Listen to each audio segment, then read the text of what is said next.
What is the scariest story you know that is 100% true? 1. Would call it creepy more than scary, but my mom's friend had a small house and lived alone. She noticed weird things, a batch of soup depleting faster than usual, missing eggs, damp towels in the hamper when she hadn't used any, extra dishes in the dishwasher, etc. This went on for months. She thought she was just being forgetful. One day she heard some thumping around in her attic and went to investigate. She found some makeshift living quarters. Small radio, hot plate, sleeping bag, pillow, food wrappers, etc. She called the cops who came to keep an eye on the place. They ended up catching a homeless man climbing a tree, trying to sneak into her attic window. He had been doing this almost daily. He would wait for her to go to work, then go downstairs and help himself to food and amenities. The funny part about this story is they got to know each other throughout the ordeal, and the guy was actually very respectful, just down on his luck. She didn't press charges, instead, let him move in, helped him get a job, and he lived in the attic until he got back on his feet. Creepy shit with a happy ending. 2. My mom was driving, and a guy ran out in the road, so she stopped so she couldn't hit him. It was night time, so it was pretty dark out, and 3 other men emerged from the forest around, all trying to use the door handles of her car to get in. She locked them luckily, and gassed it to the nearest town. Remember to always lock your car after you start it, because if it wasn't unlocked who knows what would have happened to her. 3. Nyshaber train disaster is something that reminds me how death can come at any moment. A train with 51 wagons of sulfur, fertilizer, petrol, and cotton wool somehow broke loose and rolled down the track about 20 kilometers until it derailed in the town of Khayyam, Iran. There were no humans on board. Chemical leaks ensued and authorities tried to extinguish whatever fires broke out. At one point, the whole thing explodes. And it really explodes. The whole town of Khayyam is literally demolished, 3 nearby towns are badly damaged, and it was heard 70 kilometers away. The wreckage continued to explode for several days after. Around 300 people died and more than that injured. An earthquake of 3.6 on Richter scale was produced. What is the fastest you have ever seen a new coworker get fired? 1. During their onboarding training, they stole my boss's wallet on camera. 1 hour in. 2. This is the opposite route here, but I found it amusing. My boss was out of town and I managed a tea shop near a Starbucks years ago. This kid came in, foreign, and said he was supposed to start today. We were hiring and I trained him, etc. My boss came back 2 days later and had no idea.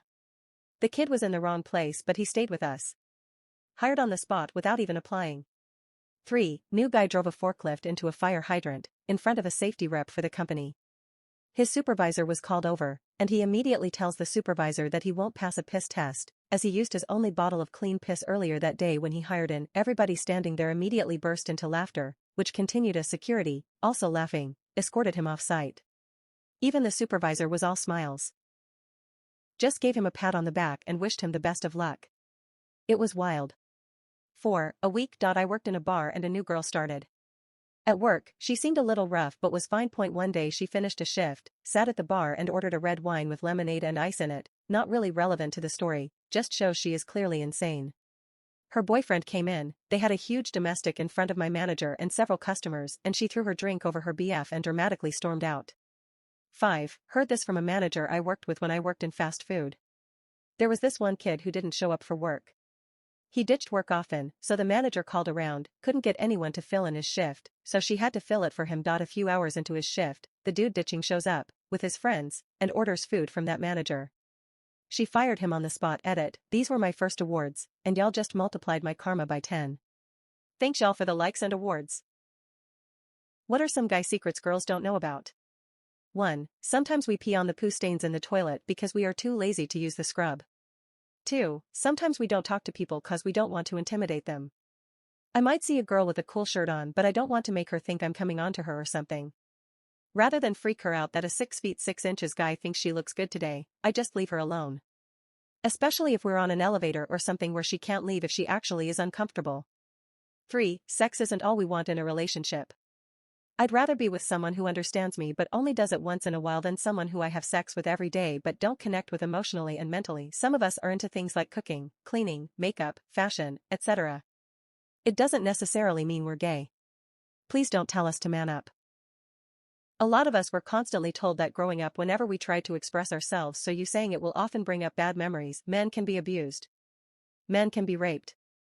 Men also tend to be more suicidal because society tells us we're weak if we try to discuss these things. No, we don't enjoy being raped by a hot girl, and we often don't talk about it because people will often straight up tell us we're lying about it if we do. 4. If we haven't carried in all the shopping in one go, we haven't done it right. 5. After a shower, we have no problem drying our balls and face with the same towel. Most of the time we try to dry the face first, then the sack. But sometimes we have to go back to the face. We just hope we use an uncontaminated part of the towel. Edit uncontaminated. My balls are clean after a shower. Just, wiping the balls then wiping my face is just kind of, yeah. 5. As an older man, we don't expect you to look like a supermodel as we age together.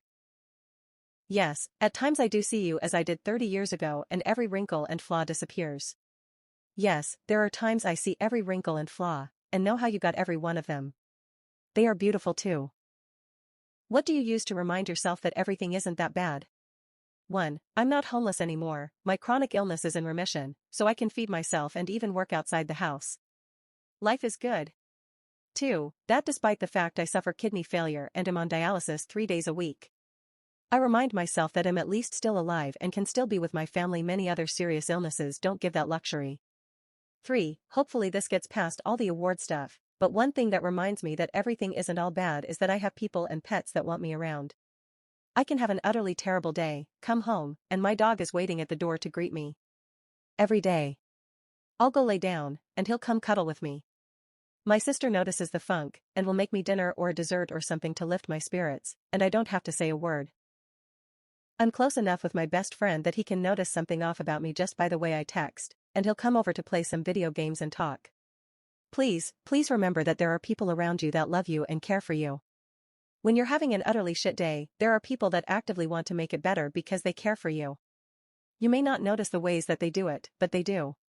It can be as simple as just asking how your day was, they know, they can tell, or as elaborate as taking you out to unwind and have a fun time to forget and relax.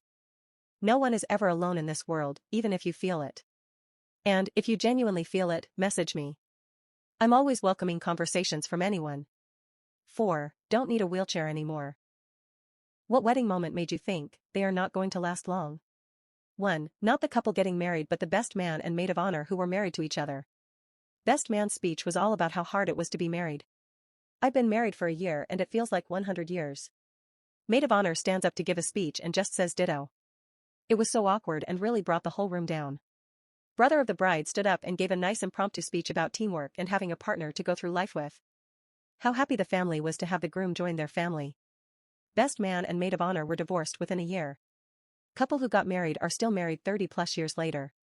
I sometimes wonder if the speeches actually were helpful in how not to act as a couple. For me, the complex backstory.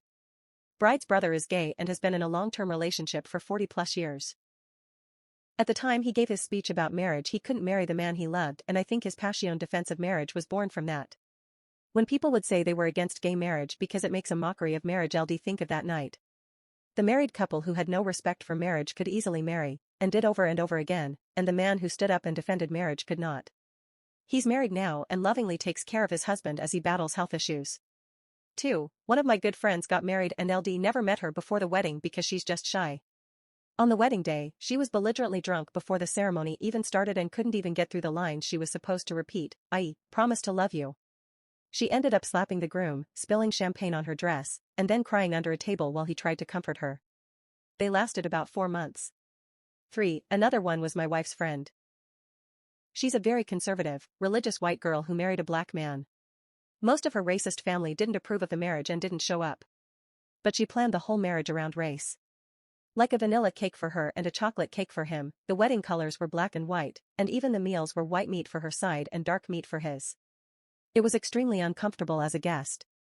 They lasted 2 years, but broke up because he was abusive and almost killed her, rather than the weird racial tension.